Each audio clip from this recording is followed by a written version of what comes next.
طاب تبارک فی شان حبیبہ مخبرا و عامرا ان اللہ و ملائکتہ یصلون علی النبی یا ایہا الذین آمنوا صلوا علیہ وسلموا تسلیما اللہم صلی علی سیدنا و مولانا محمد معدن الجود والکرم صلاۃ و سلاما علیک یا سیدی یا رسول اللہ وعلی آلک و اصحابک یا حبیب اللہ۔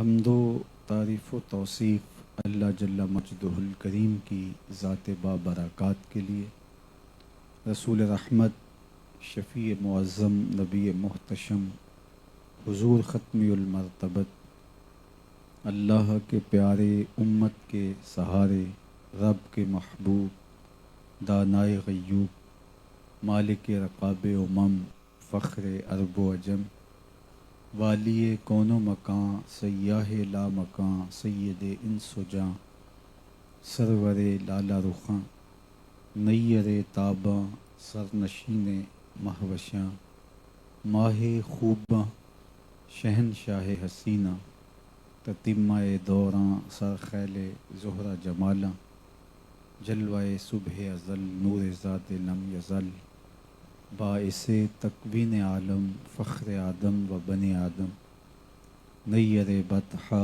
رازدار ما اوہا، شاہد ما طغا، صاحب علم نشرہ، معصوم آمنہ احمد مجتبیٰ، حضرت محمد مصطفیٰ صلی اللہ علیہ وآلہ وسلم کے حضور ناز میں اپنی عقیدتوں، ارادتوں اور محبتوں کا خراج پیش کرنے کے بعد صدر مجلس حاضہ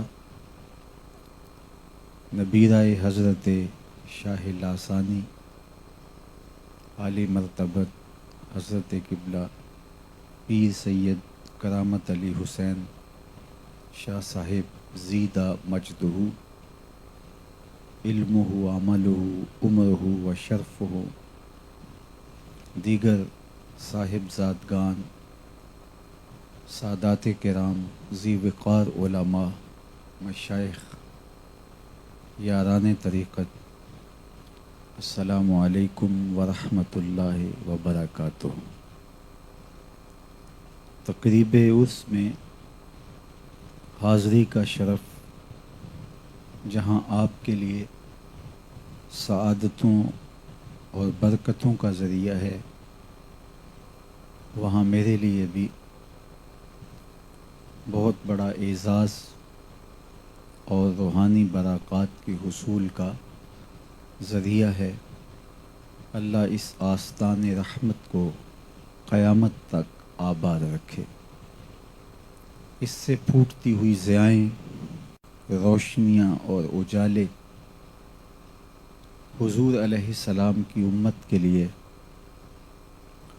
عقیدوں کی صحت، اعمال کی خوبصورتی اور صحیح معنوں میں امت کی نہضت کی ضامن ٹھہرے۔ چونکہ اس وقت بہت تھوڑی آماج گاہیں رہ گئی ہیں جہاں دین کا خالص پیغام لوگوں تک منتقل ہو رہا ہے، بہت ساری چیزیں شامل ہو کر کے بڑے بڑے شفاف اور صافی چشمے بھی گدلے ہو گئے، افراط و تفریط کا شکار ہو کے خانقاہی نظم سے لے کے علمی اور تحقیقی آماج گاہوں تک امت کی وحدت کی ضمانت بننے کی بجائے تفریق امت کے کام میں مصروف ہو گئے۔ تو جہاں خیر بٹ رہا ہو، دین اپنی اصل شکل و روح میں موجود ہو، وہ جگہیں غنیمت ہوا کرتی ہیں۔ اقبال نے کہا تھا کہ میرا سبوچہ غنیمت ہے زمانے میں، اگرچہ خالی ہیں زمانے میں صوفیوں کے کدو۔ خوش نصیب ہو آپ لوگ جنہیں اس آستان رحمت سے قلبی وابستگی اور دل بستگی میسر ہے۔ میں کدے میں آنے والوں میں کدا مت چھوڑنا، جینے مرنے کا مزہ کچھ ہے تو میں خانے میں ہے۔ اللہ جل شانہ کی بارگاہ میں آپ سارے لوگوں کی آمین کے ساتھ دعا ہے کہ ہمارے ممدوح و محترم قبلہ شاہ صاحب کو صحت کے ساتھ دارازی عمر نصیب فرمائے۔ عمومی طور پہ خطبہ صاحب سجادہ کے لیے بہت القابات استعمال کرنے کا مزاج رکھتے ہیں۔ میرا اگرچہ یہ مزاج نہیں ہے، اور اگر میں یہاں کچھ کہنا چاہوں تو وہ مبالغہ بھی نہیں ہوگا، لیکن دوستی کا، ارادت کا، محبت کا جو گہرا ربط ہے، تو میں اگر کچھ کہوں گا تو شاید اتنا مناسب بھی نہیں ہوگا، لیکن دعا کا در تو کھلا ہے، اور میں بارگاہ عزتی میں بار دیگر ان کی صحت کے لیے، خیریت و عافیت کے لیے، اور جس عظیم راستے کے یہ مسافر ہیں، اعتدال کی جن راہوں پہ گامزن ہیں، اور تربیت کا جو نظم قائم کیے ہوئے ہیں، اپنے سالکین کے ساتھ محبت کا جو ربط و رشتہ رکھتے ہیں، اور ان کی تربیت کے لیے بزرگوں سے آئے ہوئے اسلوب تربیت کو ملحوظ رکھے ہوئے قدم بقدم آگے بڑھ رہے ہیں۔ تو کہا تھا حافظ شیرازی نے، حیاتش جاویدانش دے کہ حسن جاویداں دارد۔ باقی کہنا تو وہ بھی حافظ شیرازی کے لہجے میں کہ جمال یار مستغنیست، کہ جو جمال یار ہے وہ میرے قول سے، میرے کہنے سے، ز عشق نا تمام ما جمال یار مستغنیست، با آب و رنگ و خال و خط چے حاجت روئے زیبارہ۔ وہ کہتے ہیں جو ہوں ہی سونے تو ان کو پھر شانے کی حاجت بھی نہیں ہوتی، اور ان کو بال سنوارنے کی حاجت بھی نہیں ہوتی۔ تو جو حسن ہوتا ہے وہ خود ہی سات پردوں میں چھپا بھی ہو تو اس کی کرنیں چھن چھن کے باہر آتی ہیں۔ عشق نا تمام ما جمال یار مستغنیست، با آب و رنگ و خال و خط چی حاجت روئے زیبارہ۔ لیکن دعا کے لفظ ہیں، حیات جاویدانش دے کہ حسن جاویداں دارد۔ اللہ کی بارگاہ میں آپ سب لوگوں کے لیے بھی دعا ہے۔ آج جس دور سے ہم گزر رہے ہیں، ایک طرف اگر کامل شیوخ کا ملنا ناممکن تو نہیں، مشکل ہو گیا ہے، دوسری طرف عوام کا معیار بھی عجیب و غریب ٹھہرا، اور قربان جائیں ان کے معیار پہ کہ وہ ایسے لوگوں سے ارادت کا رشتہ قائم کر بیٹھتے ہیں جسے مرشد کہنا تو بڑی دور کی بات ہے، وہ ایک اچھے اور مناسب انسان بھی نہیں ہوتے۔ تو میں آپ کو مبارکباد دینے کے بعد اپنے مضمون کی طرف بڑھوں گا، جو آج کی اس گفتگو کے لیے میرے دل اور دماغ میں چل رہا ہے۔ اسلام ایک کامل، اکمل اور مکمل ضابطہ حیات ہے، اور انسانیت کے لیے رشد و ہدایت کا جو نظم ہمارے دین نے ہمیں دیا ہے، اور جو اسلوب تربیت عطا کیا ہے، اور جس طرح کے عقائد، نظریات، اعمال اور دیگر ہمارے نظریے اور ہماری عملی قوت کی بہتری کے لیے فراہم کیے ہیں، اس میں ہر جگہ پہ اعتدال کا حسن جھلکتا ہوا دکھائی دیتا ہے۔ کوئی بھی چیز جب اعتدال سے ہٹ جاتی ہے تو اپنی افادیت کھو دیتی ہے۔ دل کی دھڑکن اگر تیز ہو جائے یا اس کی رفتار سست ہو جائے تو دونوں صورتیں بیماری کی ہیں۔ نظم بدن تبھی قائم رہتا ہے جب دل متوازن ہو، باقی اعضائے بدنیاں اور باقی جسم کی جو ضروریات ہیں ساری چیزیں متوازی اور متوازن چل رہی ہوں تو پھر اس کو صحت کہا جاتا ہے۔ لیکن کوئی چیز مطلوبہ ضرورت سے کم ہو تو اسے بھی بیماری کہا جاتا ہے۔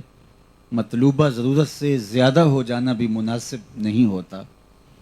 ہماری بدنی زندگی سے لے کر کے روحانی زندگی تک، ہمارے نظریات سے لے کر ہمارے اعمال تک، ہمارے طرز معاشرت سے لے کر انداز حیات تک، ہر جگہ توازن کا حسن برقرار رہے تو زندگی اور ہمارا سب کچھ خوبصورت دکھائی دیتا ہے۔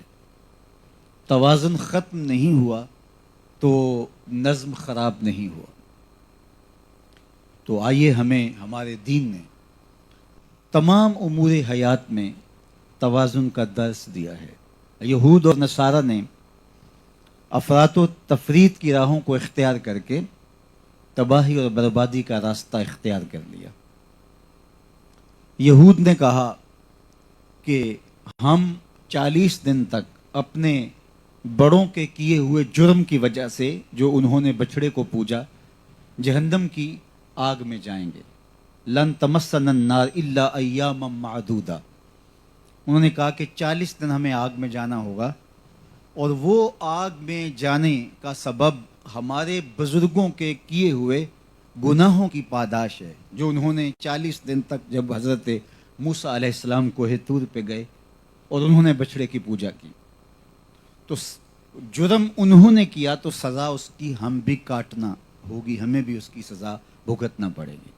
یہ یہود کا نظریہ ٹھہرا۔ اب عیسائیوں نے کیا کہا؟ انہوں نے کہا کہ ہمارے نبی حضرت عیسیٰ علیہ السلام بغیر کسی جرم اور بغیر کسی گناہ کے پھانسی چڑھا دیے گئے، صلیب پہ لٹکا دیے گئے۔ یہ ان کا نظریہ ہے، ان کا خیال ہے۔ قرآن مجید نے اس کی نفی کی ہے۔ یہود اور عیسائی آپس میں مخالف رہے ہیں شروع سے، اور یہود نے حضرت عیسیٰ علیہ السلام کو قتل کرنے کی سازش کی، اور ایک شخص جہاں حضرت عیسیٰ علیہ السلام رہائش پذیر تھے وہاں داخل کیا، اور کافی دیر انتظار کرنے کے بعد خود جب دیواریں پھلانگ کے وہاں پہنچے تو وہاں ایک ہی شخص کو پایا اور اسے سولی چڑھا دیا، اور اپنے ذوم کے مطابق یہ سمجھا کہ ہم نے حضرت عیسیٰ علیہ السلام کو سولی چڑھا دیا۔ لیکن اس سوال کا جواب ان سے آج تک بن نہیں پایا۔ یہ معمہ ہے ان کے لیے جو کبھی حل نہیں ہوا کہ اگر ہم نے صلیب پہ چڑھایا حضرت عیسیٰ علیہ السلام کو تو جو شخص ہم نے خود ان کے مکان میں اتارا تھا وہ کدھر گیا، اور اگر ہم نے اسے سولی پہ چڑھا دیا ہے تو پھر حضرت عیسیٰ علیہ السلام کدھر گئے۔ تو یہ حضرت عیسیٰ علیہ السلام کی عظمت اور رفت کو بیان کرتے ہوئے اس معاملے کو قرآن نے بیان کیا۔ ما قتلوہ وما صلبوہ وما قتلوہ، ان کو قتل بھی نہیں کیا گیا اور ان کو سولی بھی نہیں چڑھایا گیا، بلکہ اللہ تعالیٰ نے ان کو آسمان پہ اٹھا لیا۔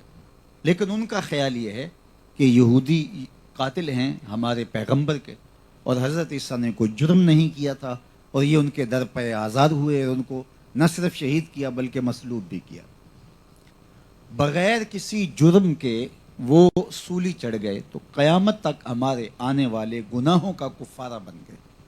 تو عیسائیوں کے ہاں ایک بنیادی عقیدہ کفارہ، اس کی نشأت ہونے لگی، اور پھر وہ ان کے عقائد کا، نظریات کا حصہ بن گیا، اور اب وہ کہتے ہیں ہم جو مرضی کرتے رہیں، ہمیں کوئی سزا نہیں ہوگی، اس لیے کہ ہمارے نبی، ہمارے پیغمبر ہمارے گناہوں کی سزا کاٹ چکے ہیں، بغیر کسی جرم کے سولی چڑھ گئے، مصلوب ہو گئے، تو وہ ہمارے گناہوں کی سزا ہے جو ہمارے پیغمبر نے کاٹ لی۔ تو یہودیوں کا نظریہ یہ کہ جو ہمارے بڑوں نے جرم کیے اس کی سزا ہم کاٹیں گے، اور ان کا نظریہ یہ کہ جو ہم جرم کر رہے ہیں، کرنے جا رہے ہیں، ہمارے بعد میں آنے والے کریں گے، ان کی سزا ہمارے پیغمبر پہلے کاٹ چکے ہیں۔ یہ دونوں نظریات افراط و تفریط پر مشتمل ہیں اور گناہ پر دلیر کرنے کا ذریعہ ہیں۔ جب سزا ہر صورت میں ہونی ہے تو پھر بھی مجرم گناہ پہ دلیر ہوتا ہے۔ جس کو سزائے موت کا حکم ہو جائے اس کو خصوصی نگہداشت میں رکھا جاتا ہے، یا جو اشتہاری قرار پا جائے اور جب کہیں ملے تو اس کو گولی ہی ماری جانی ہے، تو وہ بھی گناہ پر دلیر ہو جاتا ہے کہ جب میری سزا یہی ہے۔ بنی اسرائیل کا وہ شخص جس نے 99 قتل کیے تھے، اور ایک خام صوفی نے کہا کہ تیری تو توبہ نہیں ہو سکتی، تو اس نے کہا کہ جب میری بخشش ہی نہیں ہے تو پھر 99 کیا اور 100 کیا، اس کی گردن بھی کاٹ دی۔ تو جب انسان مایوس ہو جاتا ہے تو گناہ پہ دلیر ہو جاتا ہے، اور دوسری صورت جب اسے یہ ہے کہ میرا کچھ نہیں بگاڑ سکتا، اور میں عدالتیں خرید سکتا ہوں، کچہریاں خرید سکتا ہوں، میری گرفت نہیں ہو سکتی، میں اتنا مؤثر اور اتنا بااثر ہوں، تو پھر بھی وہ گناہ پہ دلیر ہو جاتا ہے۔ تو درمیان کا راستہ یہ ہے کہ گرفت کا خوف بھی رہے اور چھٹکارے کی امید بھی رہے۔ تو یہود اور نصارہ کا نظریہ افراط و تفریط پہ مشتمل ہے۔ اسلام نے ہمیں جو نظریہ دیا کہ ایک تو لا تزر وازرۃ وزر اخری، ایک شخص دوسرے کے کیے کی سزا نہیں کاٹے گا۔ یہ پاکستان کی پولیس تو نہیں ہے کہ مجرم نہیں پکڑا گیا تو اس کے بھائی کو پکڑ کے لے جائیں، اس کے بیٹوں کو پکڑ کے لے جائیں، اس کے باپ کو پکڑ کے لے جائیں۔ اللہ تعالیٰ جل شانہ کا نظم ایسا تو نہیں ہے، جو مجرم ہے اس کو ہی سزا دی جائے گی، اور نہ یہ کہ ایک شخص نے جرم کیا ہے تو اس کو گرفت ہی نہ کی جائے، ایسا نہیں ہے۔ تو ہمارا دین ہمیں یہ سکھاتا ہے کہ جو جرم کرنے والا ہے اس کو اس جرم کی سزا دی جائے گی، لیکن اللہ چاہے تو اپنے کرم سے اسے معاف بھی کر دے گا۔ تو امید کا دروازہ بھی بند نہیں کیا اور سزا کا امکان بھی باقی رکھا۔ تمہید الایمان کے اندر شیخ عبدالحق محدث دہلوی علیہ رحمہ حضرت سیدنا عمر رضی اللہ تعالیٰ عنہ کا قول نقل کرتے ہیں کہ وہ فرماتے ہیں اگر مجھے پتہ ہو کہ سب لوگ جنت میں جائیں گے، ایک اکیلا شخص جہنم میں جائے گا، تو میں ڈرتا ہوں کہیں وہ اکیلا میں نہ ہو جاؤں، اور اگر مجھے یہ پتہ چلے کہ ایک اکیلا ہی شخص جنت میں جائے گا تو امید کا چراغ میں روشن رکھوں گا کہ ہو سکتا ہے وہ اکیلا میں ہی ہو جاؤں۔ امید ہے تو اس درجے کی، اور خوف ہے تو اس درجے کا۔ فضل دی آس ہے مینوں تے نالے ڈر بھی آندا ہے۔ فضل اور امید کی آرزو بھی رکھی جائے اور ساتھ ڈر بھی رکھا جائے۔ اور میں آپ کو اس کی اور مثال بیان کروں، اور وہ یہ کہ جنہیں حضور کی زبان سے جنت کی بشارت ملی، عشرہ مبشرہ اور دیگر لوگ، وہ بھی تھر تھر کانپتے تھے خشیت الہی میں، خوف خدا میں۔ یہ نہیں ہے کہ وہ گناہوں پہ دلیر ہو گئے، بلکہ وہ کثرت عبادت کے ساتھ اس کا شکرانہ بھی ادا کرتے ہیں، اور ان کے سینے کے اندر خوف الہی اور خشیت الہی بھی موجزن ہوتا ہے۔ حضرت ربیعہ رضی اللہ تعالی عنہ کو جب وضو کے پانی کی خدمت کے صلے میں ایک دن حضور نے فرمایا سل یا ربیعہ، ربیعہ کچھ مانگ لو، تو انہوں نے کہا انی اسألک مرافقتک فی الجنہ، مجھے جنت میں آپ کی رفاقت چاہیے۔ تو آقا کریم نے فرمایا کچھ اور بھی مانگ لو، تو اس نے کہا میرے لیے یہ کافی ہے۔ تو آقا کریم علیہ السلام نے فرمایا کثرت سجود کے ساتھ میری مدد کرنا، یعنی جس کو جنت کی ضمانت بھی دے چکے، عمل سے وہ بھی بے نیاز نہیں ہوتا ہے۔ تو وہ کون سا پیر ہے جو مرید کو یہ سبق دے رہا ہے کہ اگر تو میرے ساتھ نسبت قائم کر لیتا ہے تو پھر کوئی فائدہ نہیں ہے تجھے کسی عمل کرنے کا، جب ہم جو بیٹھے ہیں تو کافی ہے، ہمارے ساتھ تیرا ارادت کا رشتہ جو قائم ہو گیا۔ تو یہ حد سے تجاوز کی بات ہے۔ اور دوسری طرف یہ فکر دی جانی کہ پیروں سے نسبت قائم کرنے سے کیا فائدہ ہوتا ہے؟ بات تو صرف اپنے عمل کی ہے، تو پھر کسی کی نسبت تمہیں کوئی فائدہ نہیں دیتی۔ تو یہاں مجھے اچھی طرح یاد ہے، ایک دفعہ لاہور میں ایک ایسی تقریب میں مجھے جانا پڑا جہاں ایک ایسی فکر کا حامل شخص بھی موجود تھا جو اس طرح کے نظریات کا حامل تھا۔ اس ایک بچے نے حفظ قرآن کیا، تو اس کے ننہال ہمارے گجرانوالہ کے تھے اور ددیال وہاں کے تھے۔ تو اس طرح سے وہ مجھے اس تقریب میں مدعو کرنا چاہتے تھے۔ وہاں پہنچے تو ایسا منظرنامہ تھا۔ تو میرے سے قبل صاحب نام میں آپ کو بتاتا نہیں، مزاج بھی نہیں، لیکن اگر بتاؤں تو آپ میں سے ایک شخص بھی اس نام سے ناآشنا نہیں ہوگا۔ تو انہوں نے کہا میاں صاحب عمل کر لو عمل، چونکہ نبی تو سکی بیٹی کو بھی نہیں بخشوا سکتے، اور کہا فاطمہ تم عمل کر لو، کل قیامت کے دن یہ نہ کہنا کہ میں پیغمبر کی صاحبزادی ہوں، پیغمبر کی بیٹی ہوں۔ لہٰذا جب پیغمبر کی بیٹی کو یہ کہا کہ فاطمہ کل یہ نسبت لے کر نہ آنا کہ میں پیغمبر زادی ہوں، بلکہ عمل کرو، تو جب پیغمبر زادی کے لیے یہ لفظ استعمال کیا گیا تو پھر میں اور آپ کون ہوتے ہیں؟ تو ایک صاحب میری جانب دیکھنے لگے، تو میں نے کہا کہ میں اس کے بعد گفتگو کرنے والا ہوں، تو میں ضرور اس پر کچھ جو میری معلومات ہیں عرض کروں گا، اور بارگاہ حضرت میں عرض کرتا رہا مالک جو اس نے کہا، تو مجھے میری زبان پر کوئی ایسے لفظ جاری کر دے کہ جو مختصر بھی ہوں اور جامعیت بھی لیے ہوں تاکہ اس کی نفی ہو جائے۔ بلکہ اس نے جو ہے وہ یہ کہا کہ جو حضور علیہ السلام کا فرمان ہے ما یفعل بی، تو اس کا بھی حوالہ دیا، حالانکہ اس کا اس طرح سے مفہوم نہیں ہے۔ جو دوسروں کو بشارت جنت کی دے رہے ہیں تو وہ یہ کس طرح کہہ سکتے ہیں اس مفہوم کے اندر؟ تو خیر میں جب گفتگو کا آغاز کیا تو میں نے کہا ابھی آپ نے سنا کہ لوگوں عمل کر لو، نبی تو بیٹی کی بخشش بھی نہیں کروا سکتے۔ تو میں نے کہا صاحب تم نے اس کی بات کی جو سکی بیٹی کی بخشش بھی نہیں کروا سکتا، ہم اس کے کلمے پڑھتے ہیں جس نے کہا فاطمہ تو جنتی عورتوں کی سردار ہے۔ تم اس کی کہانی چھیڑے بیٹھے ہو کہ جس کے قبضہ اختیار میں کچھ نہیں ہے، اور ہم اس کے قصیدے پڑھتے ہیں جس کی انگلی اٹھے چاند کے ٹکڑے ہو جائیں۔ او سڑیاں کھجوراں اگا جان دائے، او پتھراں نو کلمے پڑھا جان دائے، قطرے کو سمندر ذرے کو ستارہ کرتے ہیں، کونین کو خم آ جاتا ہے جب زلف سوارا کرتے ہیں۔ تم اس کی بات کرتے ہو جو بیٹی کی بھی بخشش نہ کروا سکے، اور ہم اس کے قصیدے پڑھتے ہیں جو کہے ابو بکر فی الجنہ، عمر فی الجنہ، عثمان فی الجنہ، علی فی الجنہ، طلحہ فی الجنہ، زبیر فی الجنہ، جدھر نظر اٹھتی جائے جنتیں بٹھتی چلی جائیں۔ ہم تو اس پیغمبر کے قصیدے پڑھنے والے ہیں، ہم تو اس کے ماننے والے۔ تو افراط اور تفریط کا برا ہو یہ انسان کے نظریات کے اندر ایسی خرابی پیدا کر دیتا ہے کہ پھر انسان جو ہے وہ کسی کام کا نہیں رہتا۔ تو یہود اور نصارہ کے اندر افراط و تفریط ہے، اسلام نے ہمیں درمیان کا اعتدال کا راستہ دیا۔ اس لیے ہمیں اعتدال کے راستے کو اختیار کرنے کے لیے دعا مانگنے کی تلقین کی گئی ہے، اہدنا الصراط المستقیم، اے اللہ ہمیں مستقیم راستہ نصیب کرنا، سیدھی راہ پہ گامزن کرنا۔ اور آگے افراط و تفریط کے دونوں راستوں سے اپنے آپ کو بچانے کے لیے ساتھ ہی تلقین کی گئی، صراط الذین انعمت علیہم غیر المغضوب علیہم ولا الضالین، کہا گیا ان کا راستہ جن پر تیرا انعام ہوا، یہ ہیں وہ لوگ۔ اچھا انعام تو دنیا داروں پہ بھی ہوا جنہوں مال و دولت دیا گیا، کہا کہ انعام بھی ہوا ہو اور تیرا غضب بھی نہ ہوا ہو۔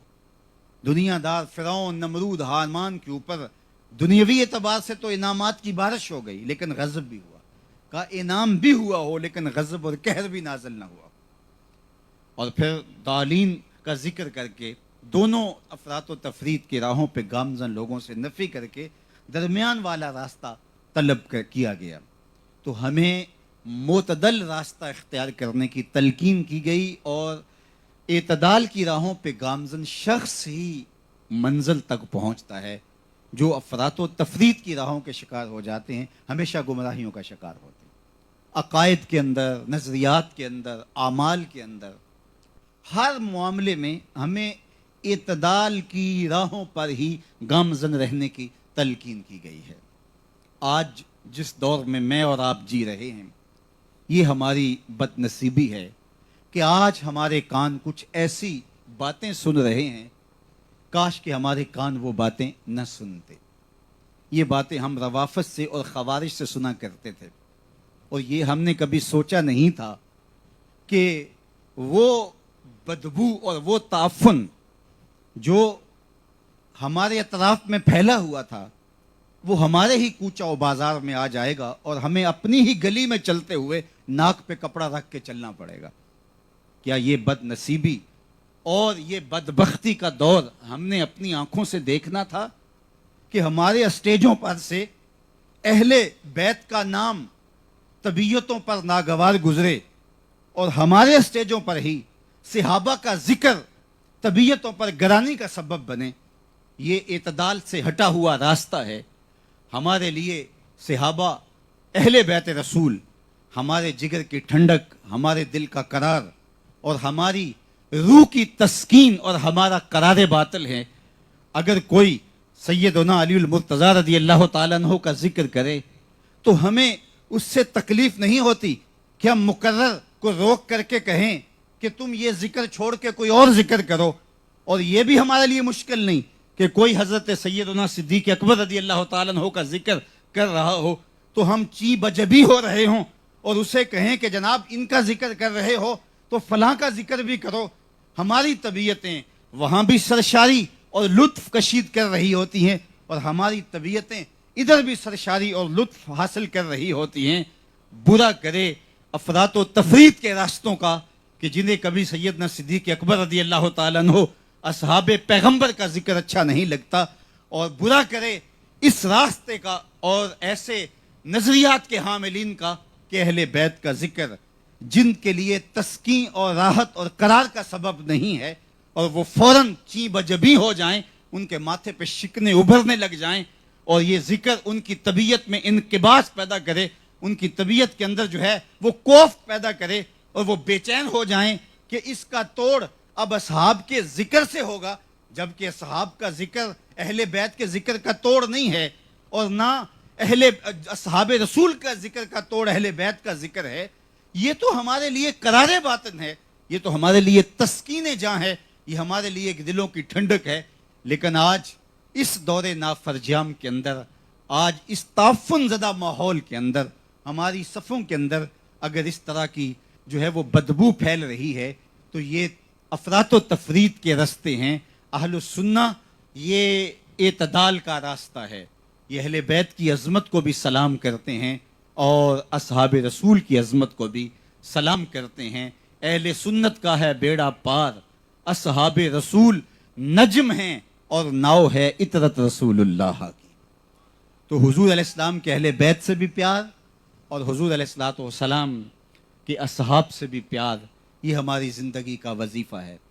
حضرت صاحبزادہ پیر سید فیض الحسن شاہ رحمۃ اللہ تعالی علیہ نسباً سید تھے اور مشرباً نقشبندی تھے، تو آپ فرمایا کرتے تھے، لوگوں میں بیٹا علی کا ہوں، مرید ابو بکر کا ہوں۔ تو یہ عظمتیں، یہ نسبتیں ہیں جن کے ہم امین ہیں، اور صحابہ اور اہل بیت میں منافات نہیں تھی۔ صحابہ کی جو عقیدتیں حضور کے شہزادوں کے ساتھ، اہل بیت رسول کے ساتھ تھی، وہ کیا کسی سے مخفی ہیں؟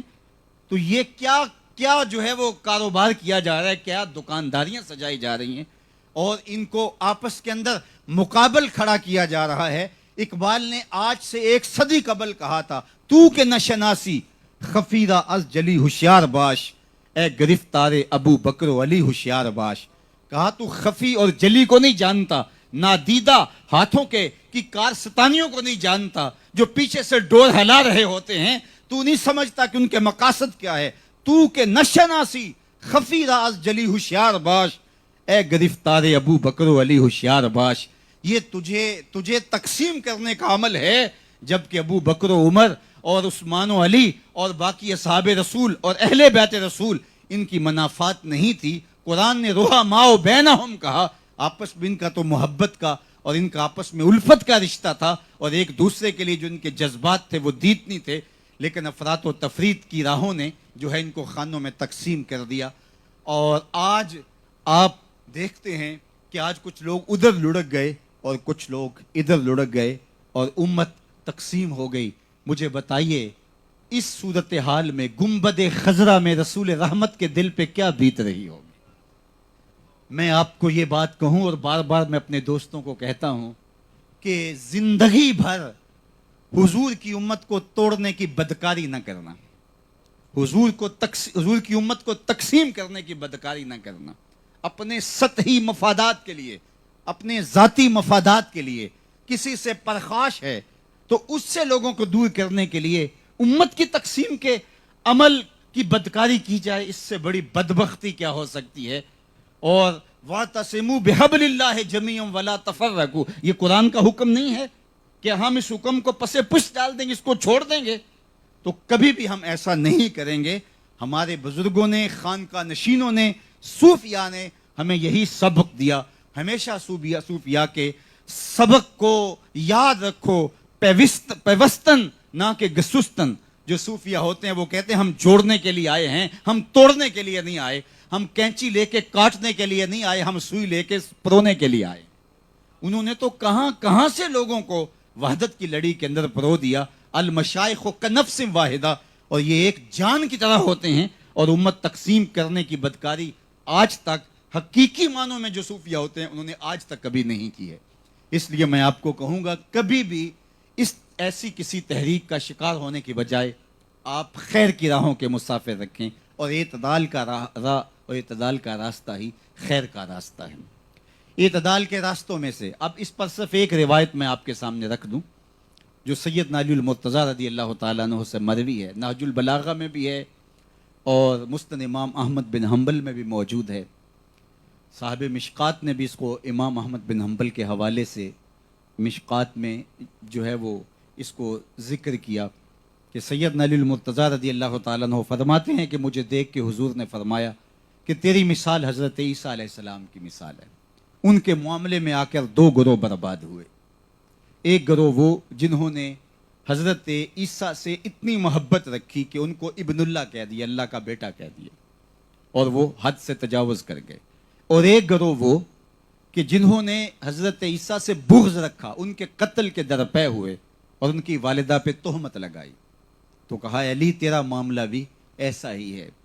حضرت علی فرماتے ہیں یہلک فی رجلان، حضور نے اور سیدنا علی المرتضیٰ رضی اللہ تعالیٰ عنہ کی محبت میں غلوف کہ جن سے حضرت سیدنا علی المرتضیٰ کی یاری اور ان کی دوستی اور ربط محبت تھا، اس ابو بکر، اس عمر اور اس عثمان رضوان اللہ علیہ مجمعین کا نام لینا بھی گوارا نہ ہو، اور نام ان کا جو ہے وہ طبیعت پہ شاک ہو اور بوجھ بنے، تو پھر سمجھ لو کہ جو ہے وہ دل کی دنیا لٹ چکی ہے. تو ایمان کی اگر سلامتی چاہتے ہو، یہ معیار ہے، یہ میزان ہے، یہ ترازو ہے، یہاں اپنے آپ کو لا کے تول لیجئے گا. کہیں دل میں ایک رائی کے کروڑویں حصے کے برابر بھی مولا کائنات سیدنا علی المرتضیٰ رضی اللہ تعالی عنہ کے لیے دل میں کلیجے میں کہیں بغض تو نہیں پل رہا. وہ مولا کائنات جن کے چہرے کو دیکھنا بھی عبادت قرار پائے، جن کا ذکر بھی اہل محبت کے لیے تسکین قلب کا ذریعہ ہو، تو کیا ان کے لیے دل میں کوئی ایسا گوشہ تو نہیں ہے کہ کوئی ان کا ذکر چھیڑ دے تو طبیعتوں پہ گرانی پیدا شروع ہو جائے؟ اور نہ دوسرا رخ کہ اصحاب ثلاثہ اور دیگر اصحاب رسول ان کا ذکر گوارا نہ ہو. حضرت علی المرتضیٰ کی محبت کو اس انداز سے اختیار کیا جائے اور غلوف ایسا کیا جائے کہ ایک طبقے نے تو حضرت علی المرتضیٰ رضی اللہ تعالیٰ عنہ کو نبیوں سے بھی افضل قرار دے دیا اور نصیریوں نے تو ان کو خدا تک کہہ دیا. تو میں اور آپ دیکھیں کہ ہم کہاں کھڑے ہیں. یہاں معیار اپنے سامنے رکھ کے ہم آپ کو اور اپنے آپ کو ہم اعتدال کی راہوں پہ گامزن کر سکتے ہیں. دور موجود کے اندر یہ حدیث ہمارے لیے میزان ہے اور اس کے ذریعے سے ہم اپنا وزن کر سکتے ہیں، پرکھ کر سکتے ہیں. ہماری طبیعتیں ہمارے چہرے کی بشاشت بتائے گی، ہمارے چہرے کا کھل جانا بتائے گا کہ اس کے اندر کیا چل رہا ہے، اور اس کی طبیعت کے اندر کہیں گھٹن تو نہیں ہے، اس کی طبیعت کے اندر کہیں بے چینی اور اضطراب تو پیدا نہیں ہوا اس پیارے نام سے، اس ذکر سے اور اس محبت برے تذکرہ نور سے، جس کا تذکرہ نور خود رسول اللہ کو بھی مرغوب اور محبوب تھا. اچھا، اس حوالے سے اگر میں اپنی گفتگو کو اور اپنے مضمون کو آگے لے جانا چاہوں تو اعتدال کے حوالے سے بہت ساری چیزیں ہیں جس سے ہمارا معاشرہ یا افراط میں مبتلا ہے یا تفریط میں مبتلا ہے. ان میں سے میں دیکھتا ہوں ایک چیز امن اور جنگ کے حوالے سے. امن مقصود شریعت ہے اور اسلامی معاشرت کی ضرورت ہی نہیں، جد و جہد کا نتیجہ اور ثمرہ ہے کہ امن قائم ہو. پائیدار امن قائم کرنے کے لیے جنگ اگر ناگزیر ہو جائے تو شریعت اسلامیہ نے ہمیں اس کی اجازت مرحمت فرمائی ہے. تو یہ دو چیزیں ہیں جو ہمیں اچھی طرح سے سمجھ لینی چاہیے. وہ اس طرح کہ اللہ کے محبوب علیہ السلام نے فرمایا کہ لا تتمنوا العدو، تم کبھی بھی جو ہے وہ ملاقات عدو، دشمن سے ملاقات کی تمنا اور آرزو نہ کرو. کبھی یہ تمنا نہ کرو کہ میری دشمن سے ملاقات ہو، لڑائی ہو. جنگ سے اپنے آپ کو جتنا بچانا ممکن ہو اس قدر اپنے آپ کو بچانا چاہیے.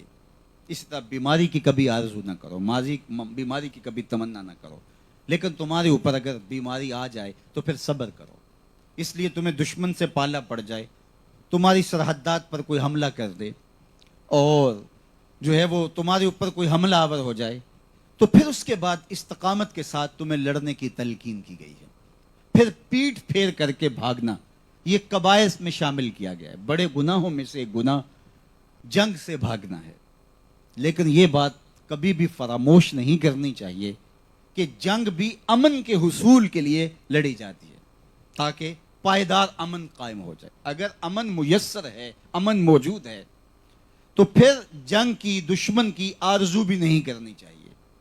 اور اگر ایسا ہو کہ جنگ ناگزیر ہو جائے تو پھر قیام امن تک جنگ کرنی چاہیے. جب قیام امن نصیب ہو تو پھر اس کے بعد جنگ کو پھر روک دینا ہے. تو پھر مقصود کیا ہوا؟ قیام امن. اگر وہ پہلے سے میسر ہے تو جنگ کی ضرورت نہیں ہے، اور اگر جنگ ناگزیر ہو گئی تو قیام امن تک جنگ ہے. جب امن قائم ہو جائے تو پھر اس کے بعد جنگ نہیں ہے. علماء نے لکھا فی نفس ہی جو جنگ ہے یہ قبح ہے، لیکن اس کو حسن کیوں قرار دیا گیا؟ اس لیے کہ یہ الائے کلمت الحق کے لیے کی جاتی ہے تو اس لیے یہ حسن ہے. یعنی حسن لذاتے ہی نہیں ہے، حسن لغیرے ہی ہے. یعنی کسی اور مقصد کے لیے اس میں خوبصورتی آئی، کیونکہ اس میں خون بہتا ہے، انسانوں کا قتل ہوتا ہے. لہٰذا جنگ کی آرزو کبھی نہ کی جائے، لیکن اگر نوبت آ جائے تو پھر استقامت کے ساتھ کھڑا ہوا جائے. اب یہ ایک الگ مسئلہ ہے کہ اس کی شرائط کیا ہیں. اگر وہ شرائط پائی جائیں، ورنہ ہر شخص اٹھ کے جہاد کا اعلان کر دے تو نتیجہ فساد فی الارض کی صورت کے اندر ظاہر ہوگا، جس طرح کہ ماضی کے اندر ہوا. ماضی کے اندر پھر وہ جنگ جو تھی جس کو جہاد کے نام سے شروع کیا گیا وہ دہشت گردی میں تبدیل ہوئی، اور پھر انسانی سروں سے فٹ بال بھی کھیلے گئے اور قبروں میں سے مردے نکال کر کے اس کو چوراہوں اور چوکوں کے اندر لٹکایا گیا. اور اس کا منطقی نتیجہ کیا ہوا؟ لوگ جہاد کے نام سے گریزاں ہونے لگے، حالانکہ جہاد اسلام کا چھٹا رکن ہے، اسلام کی چوٹی ہے. تو اس کی غلط تشریح کی وجہ سے نتیجہ کیا برآمد ہوا؟ تو یہ ایک بہت اہم مسئلہ ہے. جب ہلاکو خان اور چنگیز خان اور اس کی دیگر فوجیں مسلمانوں پر حملہ آور تھیں تو ایک چنگیز خان کا پوتا کلیج خان غالباً وہ کھڑا ہے وہاں چائنا میں، اور اس نے اپنی وہاں حکومت قائم کر لی. اور اس نے مختلف مذاہب کے لوگوں کو بلا کر کے کہا کہ میں تمام ادیان کی بنیادی تعلیمات سمجھنا چاہتا ہوں، اور اس کا رجحان اسلام کی طرف تھا. تو مختلف لوگوں نے آ کے اپنے اپنے مذہب کے بارے میں بتایا. تو کچھ علماء کو بلایا تو اس نے ایک سوال کیا جو اس کے جو مشیر تھے انہوں نے دیا ہوا تھا اسے، کہ اسلام میں یہ تم جو کہتے ہو کہ ہر ایک کو قتل کر دیا جائے گا، تو اس کے بارے میں تمہارا کیا موقف ہے؟ تو اس نے کہا ہمارا دین ہمیں یہی کہتا ہے کہ کافروں کو قتل کر دو اور ان کو چھوڑو نہ. تو کہا کہ پھر آپ ہمیں قتل کیوں نہیں کر رہے؟ تو ان علماء نے کہا کہ چونکہ ہمارے پاس طاقت نہیں ہے، قوت نہ ہونے کی وجہ سے ہم کچھ کرنے سے قاصر ہیں، اور اگر ہمارے پاس طاقت اور قوت ہوتی تو ہم یقیناً قرآن مجید کی تعلیمات پہ عمل پیرا ہوتے. تو حکم دیا اس نے وہیں کھڑے کھڑے کہ مسلمانوں کا قتل عام شروع کر دیا جائے، اس لیے کہ اگر ان کے پاس طاقت آئے تو یہ ہمیں قتل کریں گے. تو اس سے قبل کہ وہ طاقت میں آئے اور ہمیں قتل کرنے کے حکم صادر کریں، ان کا وجود ہی نہ رہے، تو مسلمان قتل ہونے لگے اور قتل و غارت کا بازار گرم ہو گیا. پھر ایک اس زمانے میں شیخ بدر الدین سمرقندی تھے، ان کو پتہ چلا کہ اس طرح بادشاہ کو غلط دین کی تشریح بتائی گئی، جس کے نتیجے میں یہ کچھ ہوا. تو وہ کسی طرح بادشاہ کے پاس اپنے ایک اور ساتھی کے ہمراہ پہنچے اور کہا کہ یہ آپ کو جو بتایا گیا وہ ایسا نہیں ہے. حالت جنگ کے اندر جو مقابل آئیں تو ان کے جوڑ جوڑ کو قتل کرنے کا، جوڑ جوڑ کو کاٹنے کا حکم ہے. باقی امن کی حالت میں اسلام تو امن دیتا ہے. ذمی کون ہوتے ہیں، مستامن کون ہوتے ہیں. اور پھر کہا کہ قتل کے اندر بھی اور جنگ کے اندر بھی دنیا کے دیگر مذاہب وہ رعایتیں نہیں دیتے جو اسلام دیتا ہے، کہ بچوں کو قتل نہ کیا جائے، بوڑھوں کو قتل نہ کیا جائے، جو معبدوں کے اندر رہنے والے ہیں ان کو قتل نہ کیا جائے، اور بیماروں کو قتل نہ کیا جائے، خواتین کو قتل نہ کیا جائے. اور یہ ساری چیزیں اسلام نے بتائی ہیں. تو انہوں نے کہا کہ ہمیں تو انہوں نے وہ بتایا تھا، کہا وہ جنگ میں صورت خاصہ ہے، جس صورت کے اندر قتل کرنے کا حکم ہے تو فوراً حکم نامہ ہوا کہ مسلمانوں کا جو قتل عام ہو رہا ہے اس کو روک دیا جائے. تو اعتدال نہ ہونے کی وجہ سے، اسلام کی صحیح تعبیر نہ ہونے کی وجہ سے مسلمان قتل ہوتے رہے. اور کتنے مسلمانوں کا خون ہوا تو مجھے بتاؤ یہ کس کی گردن پہ گیا؟ اس لیے اسلام کا پورا پیکج لینا چاہیے. کسی ایک رخ کو لے کر کے باقی رخ کو ترک کر دینا اور پھر اس کی نفی کر دینا. اسی طرح امن کی بات کرنا اور جنگ کا مذاق اڑانا، اسی طرح جنگ کی بات کرنا اور امن کا مذاق اڑانا، تو یہ دونوں چیزیں افراط و تفریط سے ہٹی ہوئی چیزیں ہیں. اس لیے اسلام حقیقت میں امن کے قیام کے لیے کوشاں ہے اور ایسے معاشرت کی تشکیل چاہتا ہے جو پرامن معاشرہ ہو. حضرت ابراہیم کی دعا پڑھی ہے قرآن مجید کے اندر، اے اللہ اس بستی کو پھلوں سے رزق دے اور ان میں امن پیدا فرما، یہ امن والی بستی بنا. تو امن مقصود ہے، لیکن حالت ناگزیر ہو تو جنگ کی اجازت ہے، اور جنگ کو اسلام کی پھر چوٹی قرار دیا گیا ہے. تو اعتدال کا راستہ درمیان کا راستہ ہے. اس حوالے سے ایک بات میں اور بھی عرض کرنا چاہوں گا، اور وہ یہ کہ آج ہمارے ہاں بہت سارے امور کے اندر جو اعتدال سے چیزیں ہٹ گئی ہیں اور افراط و تفریط کا ہم لوگ شکار ہو گئے ہیں اور اپنی زندگیوں کے اندر وہ نظم قائم نہیں رکھ پا رہے، تو وہ ہمارے اندر شفاعت کا عقیدہ اس طرح سے راسخ کر گیا ہے کہ جس طرح ہم جو مرضی کرتے رہیں تو بس حضور علیہ السلام شفاعت کریں گے اور ہم بخشے جائیں گے اور ہماری مغفرت ہوگی. اس میں کوئی شک نہیں کہ اللہ کے محبوب شفاعت فرمائیں گے. شفاعتی لأہل الکبائر من امتی، اس میں کوئی شک نہیں ہے. لیکن دوسری طرف اس پہلو کو بھی نظر انداز نہیں کیا جانا چاہیے کہ بہت سارے لوگ جہنم میں جائیں گے اور ان اعمال کی بنیادوں پر وہ سخت سزائیں کاٹیں گے. مجاہرین کے بارے میں کہا جو اعلانیہ گناہ کرتے ہیں، تو کہا کہ جو ہے وہ ان کی معافی نہیں ہے.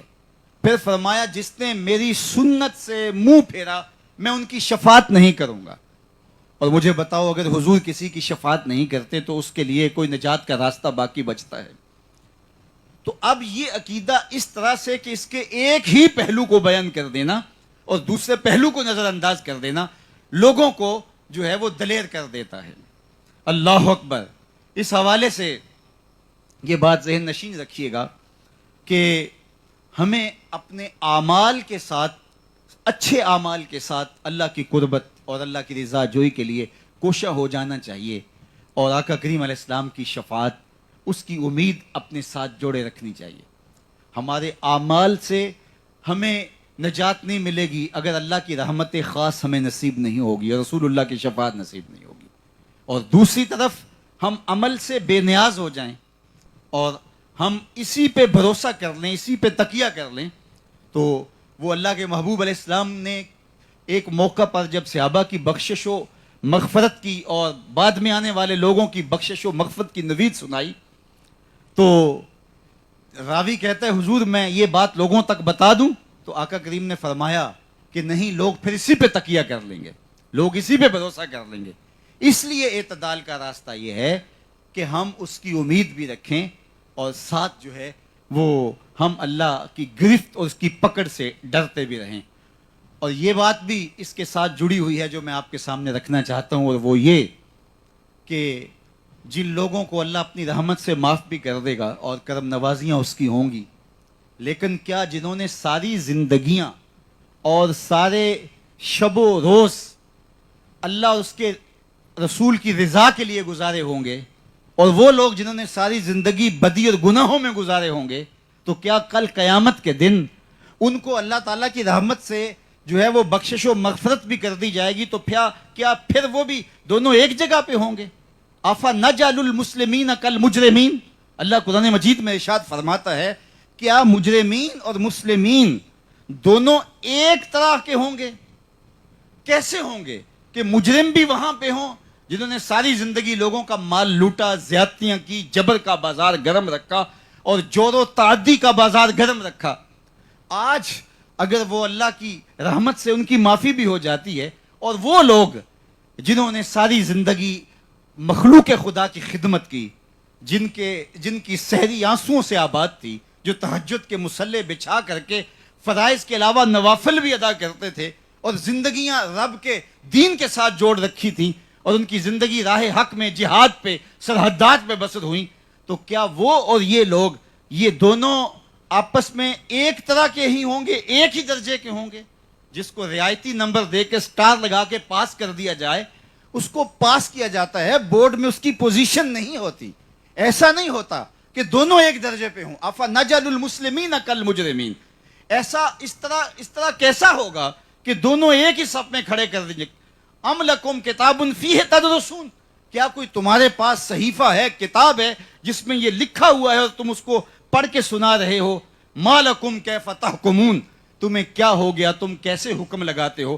تو اپنی مرضی سے, اپنی خواہش سے ہم دین کی تعبیر اور دین کی تشریح نہیں کر سکتے, اور یہ اللہ کی عطا سے اور اللہ کی کرم سے, فضل سے اور رحمتوں سے تو ہوگا, لیکن اس کا یہ نہیں ہے کہ عمل والوں کی نفی کر دی جائے اور عمل جو ہے اس کی اہمیت ختم کر دی جائے. جنہوں نے اپنی زندگیاں راہ خدا میں بسر کی, حزم و احتیاط سے زندگیاں گزاری, تقوی سے عبادت ان کے شب و روز بسر ہوئے, اور سحری کے مصلے پہ آنسو بہاتے ہوئے جن کی زندگیاں گزری, تتجافی جنوبہم عن المضاجع, جن کی کروٹیں خوف خدا میں طمع اور لالچ کرتے ہوئے اللہ کی رحمتوں کا بسر ہوئیں, کبھی سجدے میں گزارتے رہے شب و روز اور کبھی قیام میں ان کی راتیں بسر ہوتی رہیں, اور دوسری طرف ڈٹائی کے ساتھ جرم پہ جرم کرتے ہوئے, داد عیش دیتے ہوئے, گناہ کرتے ہوئے جنہوں نے بسر کی, کیا یہ دونوں ایک صف میں کھڑے کر دیے جائیں گے؟ فرمایا ایسا نہیں ہوگا. تو اعتدال کا راستہ یہی ہے کہ ہم خیر کی راہوں کے مسافر رہیں, اپنے عقیدوں کی خوبصورتی, نظریات کا حسن, اعمال کا جمال اور صالحیت کے ساتھ اپنی زندگی کو لے کر کے آگے بڑھتے رہیں, اور اللہ کی رحمتوں اور اس کی کرم نوازیوں کی بھیک مانگتے رہیں, تاکہ ہمارا جو نتیجہ اور ثمرہ جو ہے وہ خوبصورتی کی شکل کے اندر ہمیں نصیب ہو جائے. تو اعتدال کا راستہ دونوں منزلوں کے ساتھ آگے بڑھنا ہے, دونوں بازوؤں کے ساتھ پرندہ اڑتا ہے, ایک بازو شل کر دیا جائے تو وہ نہیں اڑ پاتا ہے. اس لیے ہمیں امید کے دامن کو بھی جو ہے وہ تھامے رکھنے کی تلقین کی گئی ہے, اور ہمیں جو ہے وہ خوف سے اپنے آپ کو لرزاں و ترساں رکھنے کی بھی تلقین کی گئی ہے. ڈر بھی, اس سے بھی جو ہے وہ طبیعت کے اندر ایک کیفیت موجود رہے اور ڈر رہے, اور دوسری جانب جو ہے امید کے چراغ بھی بجھنے نہ پائے. ہمارا دین ہمیں یہی سکھاتا ہے, اور ہم صحیح راہوں کے مسافروں, صوفیاء کی یہی زندگی ہے, یہی ان کا طریق ہے. وہ آنے والوں کو جو گناہوں سے لتھڑے ہوئے آتے ہیں صوفیاء کے درباروں پہ, ان کے مزارات پہ,